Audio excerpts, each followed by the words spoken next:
नारी शक्ती वंदन हा अधिनियम आज आमची सगळ्या स्त्रियांची आणि मला वाटतं पुरुषांची पण इच्छा आहे की आज पारित व्हावा.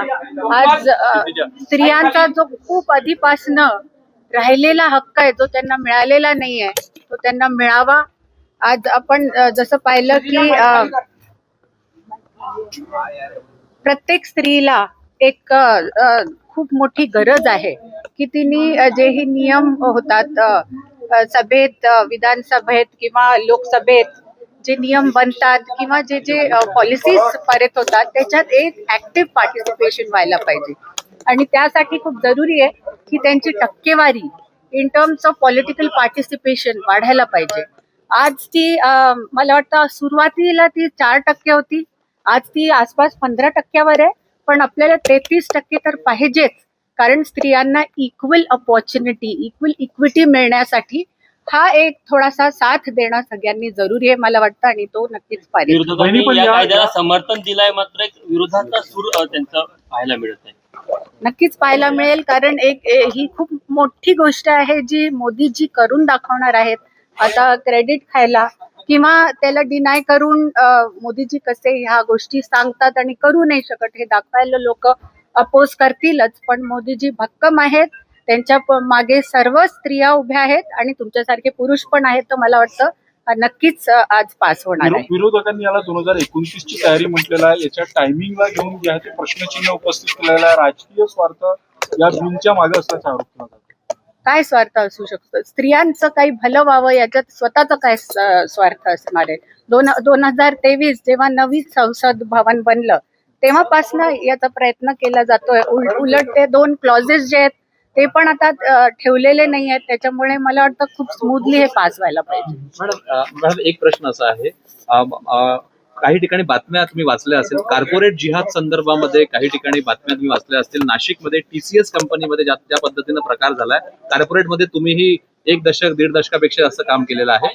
या प्रकाराकडे तुम्ही कॉर्पोरेट क्षेत्रातल्या प्रतिनिधी म्हणून कसं बघता? नाही, मला खूपच असं खराब वाटतं आणि खेद आहे की कॉर्पोरेट्समध्ये हे होत आहे आणि काही प्रमाणात जेव्हाही हे होतं, माझ्या वेळेस पण मी जेव्हा ऍक्सिस बँकेत होती तेव्हा अशा केसेस माझ्या पुढे झालेल्या आहेत आणि विसिल ब्लोईंग होऊन त्या मुलांना प्रॉपर त्याच्या अगेन्स्ट लीगल ऍक्शन झालेली आहे, कॉर्पोरेट ऍक्शन झालेली आहे. तर मला वाटतं असं काही झालं तर ते झाल्या आपल्याला विसिल ब्लोईंग करणं जरुरी आहे, समाजाला हे सांगणं जरुरी आहे, आपल्या सिनियर्सना सांगणं जरुरी आहे, त्याच्यानेच हे बंद होणार पुढे जाऊन. काय नेमकं झालं होतं? तुम्ही ऍक्सिस बँकेत होता, काही अनुभव तुम्ही सांगू शकाल? नाही, अनुभव म्हणजे तेच थोडं स्त्रियांना आपल्या पोझिशनचा इफेक्ट करून कधी असं झालेले आहेत केसेस मला माहित आहेत की झाले होते आणि ते रिपोर्ट झाले होते कॉम्पिटंट कमिटीला आणि त्यांनी बरोबर ऍक्शन घेतली. गृह मंत्रालय अयशस्वी ठरत आहे. लव जिहाद सारख्या ज्या घटना होत्या किंवा जे काही गेल्या काही दिवसांमध्ये महिलांचे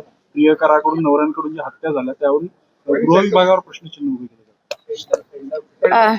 मला हे वाटतंय की जी प्रकरणं होत आहेत लव जिहादची ती खूपच भयानक अशी आहेत, त्याच्यावर प्रॉम्प्ट ऍक्शन घेतली जाते. पण आता आपल्याला आपल्या मुलींना पण थोडं अलर्ट राहायला सांगणं जरुरी आहे की एकदा आपल्या कल्चरवर आपण खूप प्रामाणिकपणे आणि प्रेमाने आपला कल्चर फॉलो केला ना, असे केसेस नाही होत. आपले स्वतःचे जी यूथ आहे ना ती कन्फ्युज्ड आहे आज कुठे जावं, त्यांना बॅकिंग नाही आपल्या स्वतःच्या पुराणांची, वेदांची. आपण का नाही त्यांना कल्चर बनवत आपल्या प्रकारे?